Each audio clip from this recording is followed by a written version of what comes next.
Hello students, welcome to only UPSC. ये है आपकी हिस्ट्री की क्लास। इस क्लास में हम बात करेंगे भारत के जो गवर्नर जनरल बन करके आए, भारत में गवर्नर जनरल जो बन करके आए, चाहे बंगाल के गवर्नर रहे हों या वायसराय, इन सब के बारे में हम पढ़ेंगे। और जो हमारा पढ़ने का तरीका होगा, हम क्वेश्चन आंसर करते जाएंगे और उनके बारे में थोड़ा सा चर्चा करते हुए चले जाएंगे और इस तरीके से इसको हम कवर करेंगे। मेरे ख्याल से ये 2 वीडियो में अभी होने वाला है, तो ये पार्ट 1 है उसका, भारत के गवर्नर जनरल का। इसका एक अगला पार्ट भी आपको देखने को मिलेगा और अगर वहाँ तक भी चीज़ें छूट जाती हैं तो उसका थर्ड पार्ट भी आपको देखने को मिल सकता है। तो चलिए क्वेश्चन से स्टार्ट करते हैं। पहला क्वेश्चन देखते हैं। पहला क्वेश्चन है, भारत के गवर्नर जनरल में बंगाल का प्रथम गवर्नर जनरल कौन था? ठीक है ना, बंगाल का प्रथम गवर्नर जनरल कौन था?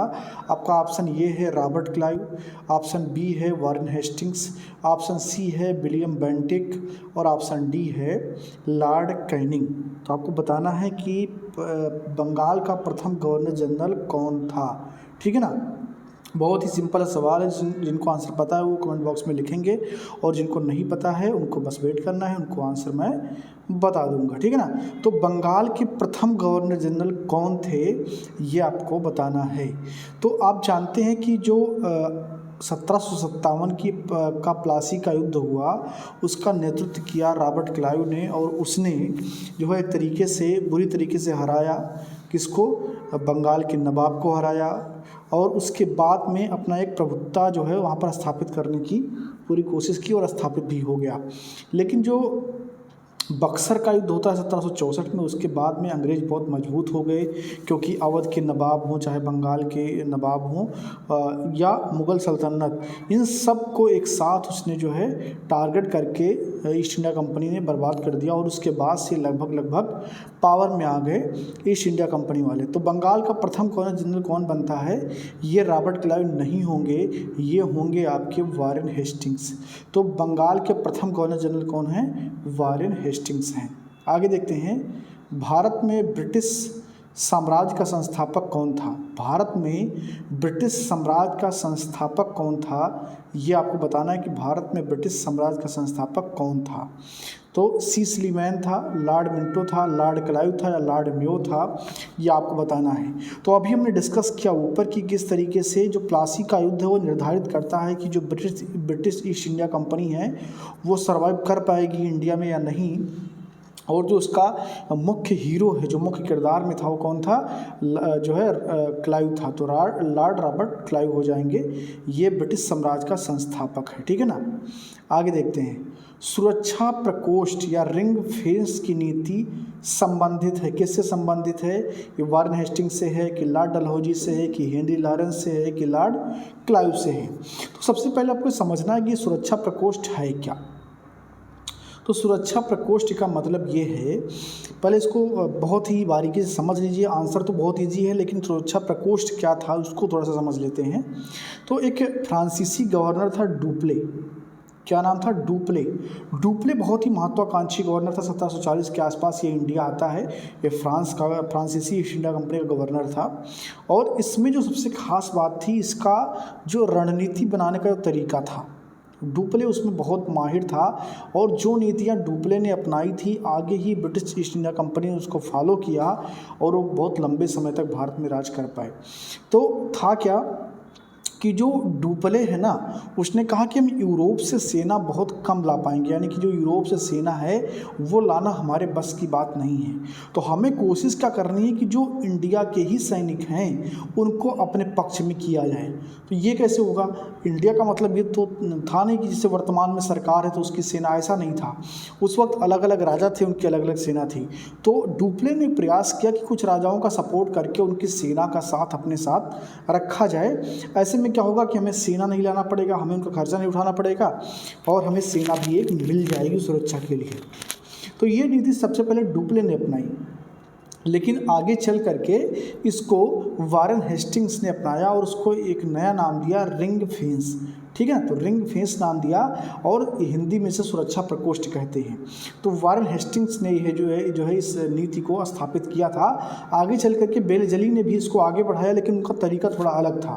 तो यदि आपसे पूछे कि सुरक्षा प्रकोष्ठ की नीति किसकी है, तो ये वारेन हेस्टिंग्स की है।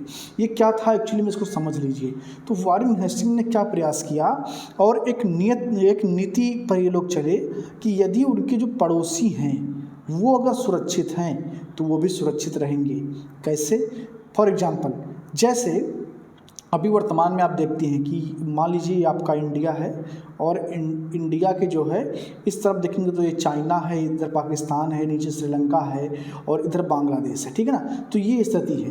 अब अगर ऐसा कुछ हो जाए कि पाकिस्तान के ऊपर कोई खतरा ना हो, चाइना के ऊपर कोई खतरा ना हो, श्रीलंका के ऊपर कोई खतरा ना हो, बांग्लादेश के ऊपर कोई खतरा ना हो, तो जो बीच में हमारा भारत है प्यारा सा, इसके ऊपर भी कोई खतरा नहीं होगा। तो जो सुरक्षा प्रकोष्ठ की नीति थी वो वारेन हेस्टिंग्स की यही थी कि जो उनके पड़ोसी छोटी छोटी इकाइयाँ हैं, चाहे वो बंगाल के बगल में हैदराबाद निज़ाम हो या कोई हो, तो ऐसा करना है कि उनको थोड़ा सा सपोर्ट करना है कि वो मजबूत रहें, और ऐसे में क्या होगा कि हम भी मजबूत रहेंगे। तो ये अपने बाउंड्री लाइन पर जितने भी शक्तिशाली लोग थे उनका समर्थन करने की कोशिश करते थे और इससे उनको खुद ब खुद सुरक्षा मिल जाती थी। तो यही थी सुरक्षा प्रकोष्ठ की नीति, इसे वारेन हेस्टिंग्स ने अप्लाई किया था। चलिए आगे देखते हैं। निम्नलिखित में से किसने बंगाल में द्वैध शासन प्रणाली समाप्त किया? बंगाल में द्वैध शासन प्रणाली को किसने समाप्त किया? ऑप्शन ए है आपका रॉबर्ट क्लाइव, ऑप्शन बी है कार्नवालिस, ऑप्शन सी है वारेन हेस्टिंग्स और ऑप्शन डी है इनमें से कोई नहीं। बहुत ही सिंपल सा सवाल है। और द्वैध शासन जो है उसका मतलब ये होता है कि जो शासन है वो दो स्तंभों पर टिका है, इसको किसने समाप्त किया? तो ये जो समाप्त किया गया ये वारेन हेस्टिंग्स के द्वारा किया गया। किसके द्वारा? वारेन हेस्टिंग्स के द्वारा किया गया। आगे देखते हैं, किसने द्विशासन शासन प्रणाली को लागू किया? द्विशासन शासन प्रणाली को किसने लागू किया? क्लाइव ने किया, हेस्टिंग्स ने किया, कर्जन ने किया या विलियम बेंटिक ने किया? किसने द्विशासन शासन प्रणाली को लागू किया? तो ये काम किसने किया था ये आपको बताना है। तो ये काम किया आपके हेस्टिंग्स ने। किसने? हेस्टिंग्स ने किया। किसने? द्विशासन शासन प्रणाली को हेस्टिंग्स ने लागू किया। किस गवर्नर जनरल पर महाभियोग चलाया गया था? किस गवर्नर जनरल पर महाभियोग चलाया गया था? जी हाँ, ये बहुत ही इंपॉर्टेंट सवाल है, कई बार पूछा भी गया है। किस गवर्नर जनरल पर महाभियोग चलाया गया था? ये जो महाभियोग था ये ब्रिटिश सरकार के संसद ने चलाया था। किसने? ब्रिटिश सरकार के संसद ने चलाया था। और क्यों चलाया था? जब वारेन हेस्टिंग्स इंडिया से ब्रिटेन वापस गया तब उसके ऊपर ये आरोप लगे कि वायसराय या गवर्नर जनरल रहते हुए इसने बहुत सारा जो है इल्लीगल तरीके से खुद पैसा कमाया है, अपना व्यापार सेट किया है, ऐसे इनके ऊपर आरोप थे, इसीलिए इनके ऊपर महाभियोग चलाया गया। लेकिन उस महाभियोग में ये जो है क्लीन चिट पाते हैं और इनको बरी कर दिया जाता है। ये महाभियोग कहाँ चलाया गया? ब्रिटेन के संसद में चलाया गया और हेस्टिंग्स के ऊपर चलाया गया था। तो उसका ऑप्शन हेस्टिंग्स सही हो जाएगा, ठीक है ना। आगे देखते हैं, भारत में न्यायिक संगठन की स्थापना किसने की? भारत में न्यायिक संगठन की स्थापना किसने की? लॉर्ड मेयो ने की, लॉर्ड कर्जन ने की, लॉर्ड कॉर्नवालिस ने की या लॉर्ड एटली ने की?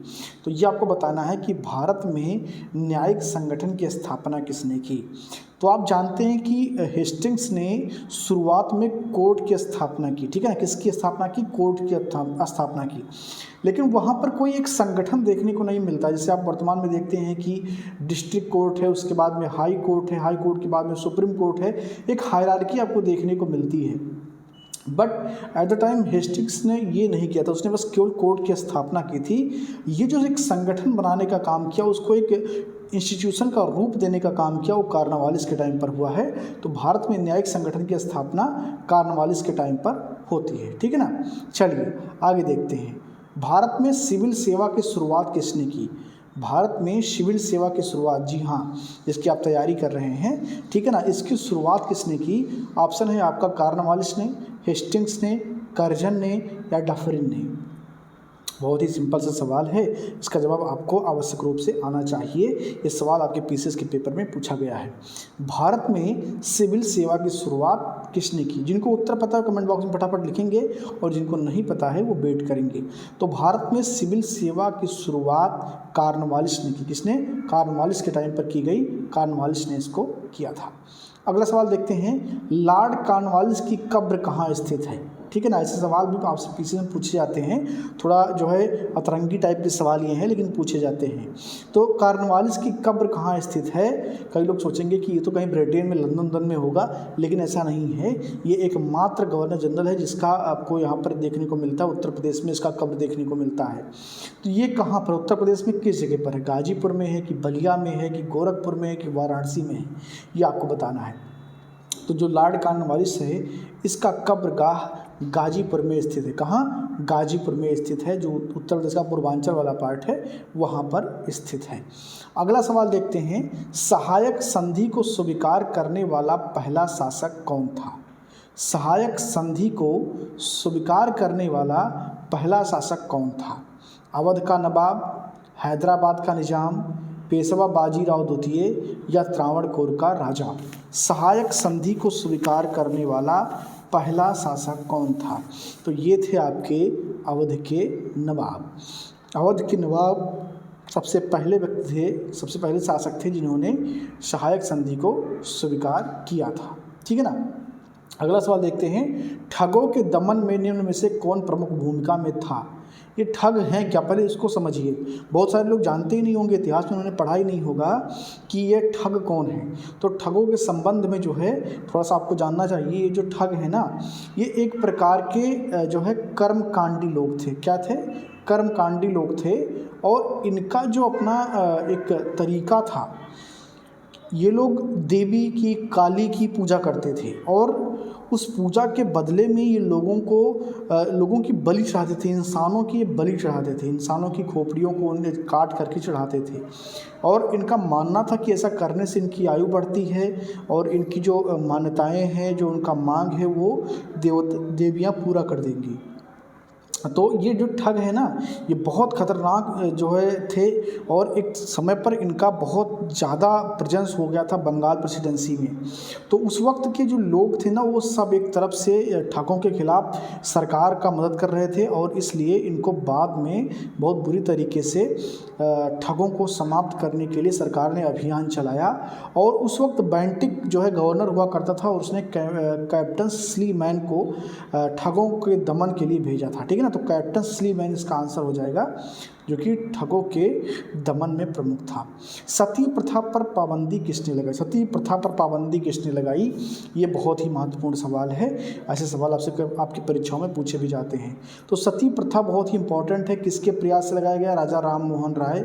और सती प्रथा था क्या? जब किसी महिला के पति की मृत्यु हो जाती थी तो समाज की ऐसी मान्यता थी कि जिस महिला की पति की मृत्यु हो गई है उसको जिंदा रहने का कोई हक नहीं है, कोई अधिकार नहीं है, वो समाज में नहीं रह सकती है।